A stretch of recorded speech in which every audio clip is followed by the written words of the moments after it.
Amazing info YouTube channel और Facebook page के मुअज़्ज़िज़ नाज़रीन, मैं उम्मीद करता हूँ कि आप सब पाकिस्तान के मौजूदा वज़ीर ख़ज़ाना इसहाक डार के बारे में बखूबी जानते होंगे, जो आए रोज़ अपने किए गए वादों के बरखिलाफ हर चीज़ पर टैक्स लगाते और महंगाई बढ़ाते जा रहे हैं। अगर नहीं जानते तो आज की ये वीडियो देखने के बाद आप इसहाक डार की मुकम्मल हकीकत जान जाएंगे, जैसे कि तंगदस्ती और गुर्बत दूर करने के लिए किराए पर साइकिल चलाने वाला इसहाक डार कैसे दुबई और लंदन में मुख्तलिफ कारोबार के अलावा महंगे तरीन फ्लैट्स का मालिक बना, ये कब और कैसे सियासत में आए, सियासत में आने के बाद इन्होंने कौन कौन से ओहदे पर काम करते हुए जायज और नाजायज तरीकों से अरबों रुपए बनाए। मजीद ये कि नवाज शरीफ की करप्शन के खिलाफ वादा माफ गवाह बनने वाले इसहाक डार अचानक नवाज शरीफ के समधी कैसे बन गए। मुख्तसर ये कि इनकी बढ़ती हुई दुश्मनी अचानक रिश्तेदारी में कैसे बदल गई। इसके अलावा हम आपको इसहाक डार की खुफिया शादियों और करप्शन की तफसीलात के साथ साथ ये भी बताएंगे कि इसहाक डार ने कुल कितनी लड़कियों से शादी का वादा किया और उनमें से कितनी लड़कियों से शादी की। इस सब के अलावा इसहाक डार के और भी बहुत से नाकाबिले यकीन और चौंका देने वाले राजों से पर्दा उठाया जाएगा, लिहाजा वीडियो आखिर तक देखते रहें।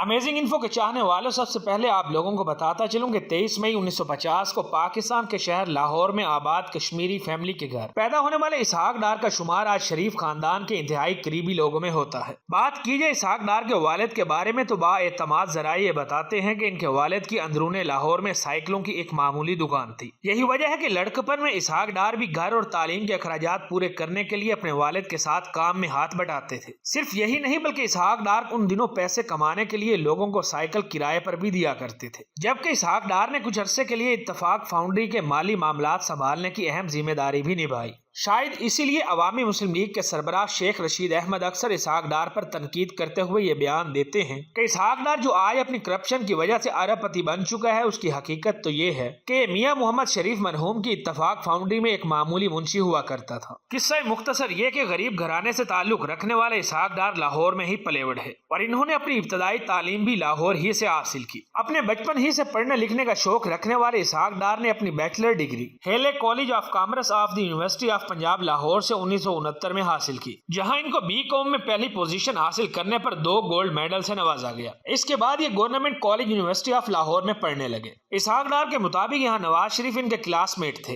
यहीं पर इनकी पहली मर्तबा नवाज शरीफ से मुलाकात हुई, जो वक्त गुजरने के साथ साथ दोस्ती में बदल गई। इसके बाद इसहाक डार को लंदन जाने का मौका मिल गया। 1974 में इसहाक डार इंग्लैंड एंड वेल्स में मौजूद इंस्टीट्यूट ऑफ चार्टर अकाउंट के एसोसिएट मेंबर बन गए, जहां से इन्होंने 1980 में चार्टर्ड अकाउंटेंट की डिग्री हासिल की। सिर्फ 1 साल के बाद ये institute of charter accountant Pakistan के भी एसोसिएट मेंबर बन गए। यहाँ से इन्होंने 1984 में फेलोशिप हासिल की। इस तरह इसहाक डार आज भी Pakistan institute of public finance accountants और इंग्लैंड में मौजूद इंस्टीट्यूट ऑफ चार्टर अकाउंटेंट के मेंबर हैं। नाज़रीन, ये भी एक हकीकत है कि गुजरते वक्त के साथ साथ इसहाक डार तेजी से तरक्की करते हुए लाहौर चैम्बर ऑफ कॉमर्स के सदर बन गए। दिलचस्प बात यह है कि इनसे पहले मियां मोहम्मद शहबाज शरीफ लाहौर चैम्बर ऑफ कॉमर्स के सदर हुआ करते थे। इसके बाद इन्होंने लंदन की टेक्सटाइल कारपोरेशन में डायरेक्टर ऑफ फाइनेंस के ओहदे पर काम किया और फिर 1976 में लीबिया मुंतकिल हो गए। यहाँ इन्होंने लीबिया की गवर्नमेंट के लिए सीनियर एडिटर के तौर पर काम किया। तकरीबन 1 साल काम करने के बाद ये पाकिस्तान वापस आ गए और पाकिस्तान में ही अपना मुस्तकबिल बनाने की ठान ली।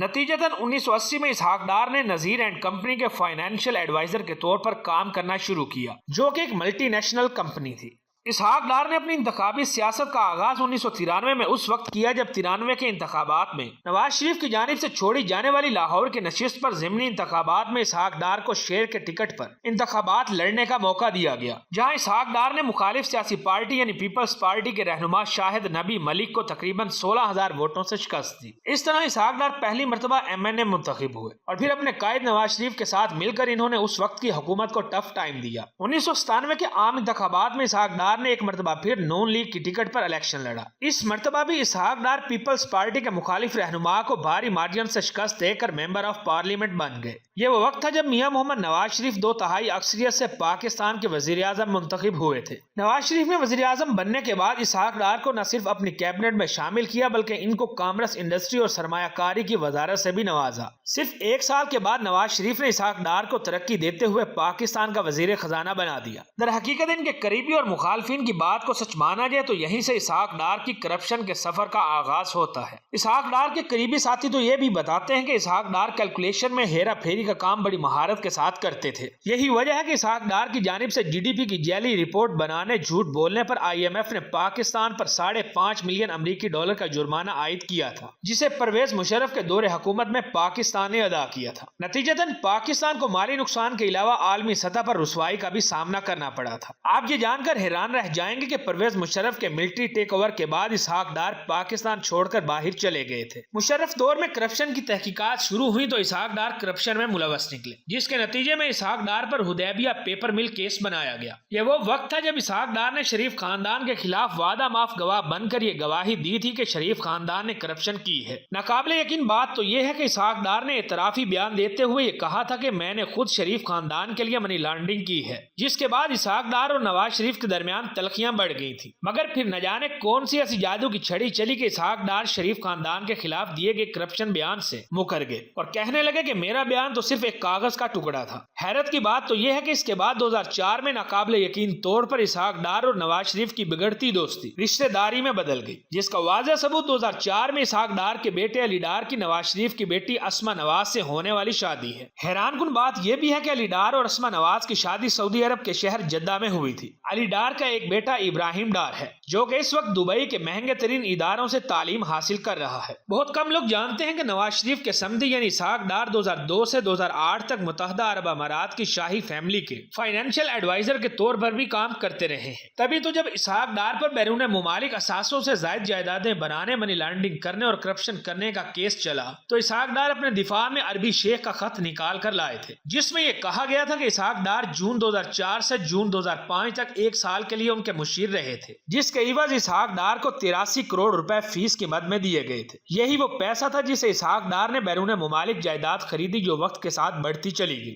2013 میں جب ایک مرتبہ پھر نواز شریف ملک کے وزیر اعظم بنے تو انہوں نے ایک مرتبہ پھر وزیر خزانہ کے لیے اسحاق ڈار کو چنا، جو جولائی 2017 میں لندن بھاگ جانے سے پہلے تک پاکستان کے وزیر خزانہ تھے۔ حیرت کی بات تو یہ ہے کہ یہ اس وقت تک لندن میں ہی رہے جب تک انہیں دوبارہ ستمبر 2022 میں پاکستان کا چوتھی مرتبہ وزیر خزانہ کا عہدہ نہ مل گیا۔ اس طرح اسحاق ڈار پاکستان کی تاریخ کے وہ واحد شخص ہیں جو 4 مرتبہ وزیر خزانہ بن چکے ہیں۔ یاد رہے اپنے اوپر کرپشن کے کیس کا سامنا کیے بغیر لندن بھاگنے پر عدالت نے اسحاق ڈار کو مفروری اشتہاری قرار دے کر ان کی تمام جائیدادوں کو ضبط کرنے کے احکامات بھی جاری کیے تھے۔ اسحاق ڈار کے عشق و معاشقے اور خفیہ شادی کے بارے میں بات کی جائے تو ماروی میمن اور اسحاق ڈار کے تعلقات کسی سے ڈھکے چھپے نہیں ہیں۔ یاد رہے جب اسحاق ڈار 2013 میں وزیر خزانہ تھے تو اس وقت ماروی میمن بے نظیر انکم سپورٹ پروگرام کی چیئرمین تھی، جن کا سٹیٹس وفاقی وزیر اسحاق ڈار کے برابر تھا۔ یہی وہ وقت تھا جب پہلے سے شادی شدہ اور بچوں والے وزیر خزانہ اسحاق ڈار اور ماروی میمن کے درمیان قربتیں بڑھتی چلی گئیں۔ ماروی میمن اور اسحاق ڈار کے قریبی ساتھی یہ بتاتے ہیں کہ یہ بات سچ ہے کہ اسحاق ڈار نے ماروی میمن سے شادی کرنے کا وعدہ کیا تھا جسے وہ آج تک وفا نہیں کر سکے۔ یہ بالکل ایسا ہی ایک ناکام وعدہ ثابت ہوا جیسے اسحاق ڈار ہمیشہ سے عوام کو ریلیف دینے کا وعدہ کرتے ہیں، لیکن عہدے ملتے ہی تمام وعدے بھول کر عوام کا خون تک نچوڑ لیتے ہیں۔ بہرحال بعض ذرائع یہ بھی بتاتے ہیں کہ اسحاق ڈار نے ماروی میمن سے خفیہ نکاح کر رکھا تھا۔ اب اس نکاح کی حقیقت کیا ہے یہ تو اسحاق ڈار اور ماروی میمن ہی بہتر جانتے ہیں، لیکن دوسری طرف یہ دعویٰ بھی کیا جاتا ہے کہ اسحاق ڈار اور ماروی میمن کے درمیان طلاق ہو چکی ہے، لیکن اس طلاق کا باقاعدہ اعلان نہیں کیا گیا۔ اس کے علاوہ اعلانیہ طور پر اسحاق ڈار نے تبسم اسحاق سے شادی کر رکھی ہے، جس سے ان کے پاس 2 بیٹے ہیں جن کے نام بالترتیب علی ڈار اور حسنین ڈار ہیں۔